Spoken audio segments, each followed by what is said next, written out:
അങ്ങനെ റായ്ബറേലിയിലെ തോൽവിക്ക് ശേഷം കുറച്ച് നാളുകൾ കഴിഞ്ഞപ്പോൾ ഇന്ദിര വീണ്ടും കോൺഗ്രസ് പാർട്ടിയിൽ തൻ്റെ അപ്രമാദിത്വം കാട്ടുവാൻ തുടങ്ങി. ഇതിനെതിരെ പാർട്ടിക്കുള്ളിൽ വിമർശനമുണ്ടായി. അങ്ങനെ കോൺഗ്രസ് രണ്ട് ചേരികളിലായി. ഇന്ദിരയെ സപ്പോർട്ട് ചെയ്യുന്ന ഒരു ഗ്രൂപ്പും ഇന്ദിരയ്ക്കെതിരായിട്ടുള്ള മറ്റൊരു ഗ്രൂപ്പും. കേരളത്തിൽ ഇന്ദിരയ്ക്കെതിരായിട്ടുള്ള ഗ്രൂപ്പിൻ്റെ നേതൃത്വം AK ആൻ്റണിക്കായിരുന്നു.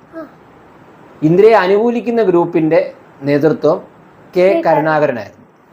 ഇതിൽ K കരുണാകരനും ഇന്ദിരയെ അനുകൂലിക്കുന്ന കോൺഗ്രസ് വിഭാഗത്തിൻ്റെ പ്രധാനപ്പെട്ട നേതാക്കൾ TH Mustafa, KG Adiyodi, Vakkom Purushothaman, Congress youth വിങ്ങിൻ്റെ നേതാവായ G കാർത്തികേയൻ, KSUവിൻ്റെ നേതാവായ രമേശ് ചെന്നിത്തല, ഇവരൊക്കെയായിരുന്നു. AK ആൻ്റണിയും അനുയായികളും ഔദ്യോഗിക കോൺഗ്രസ്സായി, കോൺഗ്രസ് ഒഫീഷ്യൽ O. K കരുണാകരനും അനുയായികളും വിമത കോൺഗ്രസ്, കോൺഗ്രസ് ഇന്ദിര. അപ്പം ആൻ്റണി മുഖ്യമന്ത്രിയായതിനു പുറകെ KPCC പ്രസിഡന്റ് തിരഞ്ഞെടുപ്പ് നടന്നു. അപ്പോൾ രണ്ട് ചേരികളായി നിൽക്കുന്ന കോൺഗ്രസിൻ്റെ ഓരോ വിഭാഗവും ഓരോ സ്ഥാനാർത്ഥികൾ നിർത്തി.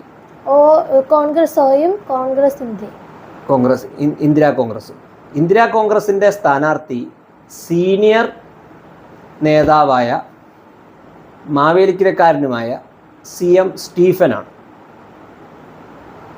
ആൻ്റണി കോൺഗ്രസിൻ്റെ സ്ഥാനാർത്ഥി വരദരാജൻ നായരാണ്.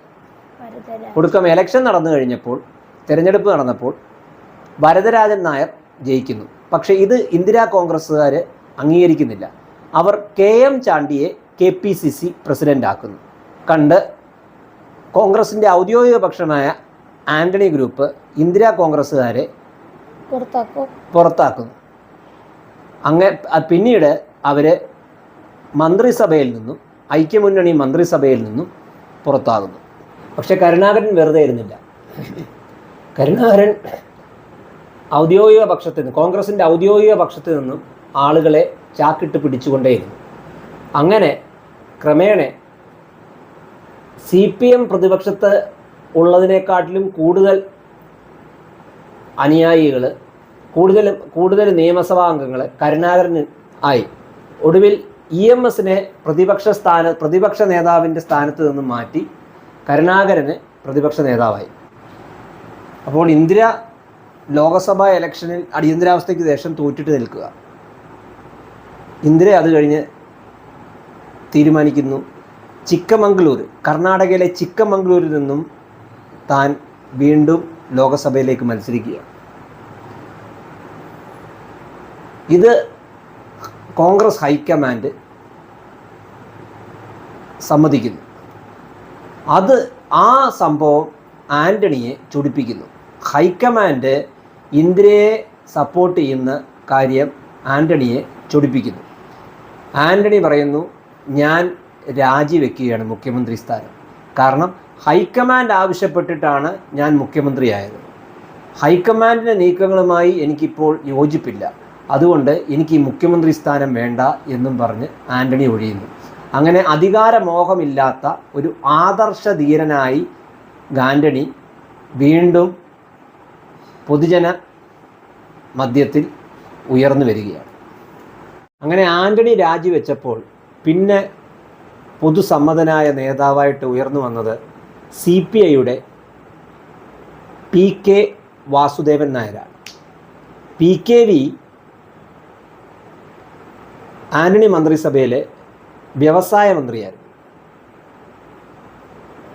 PKV സ്ഥാനമേറ്റു.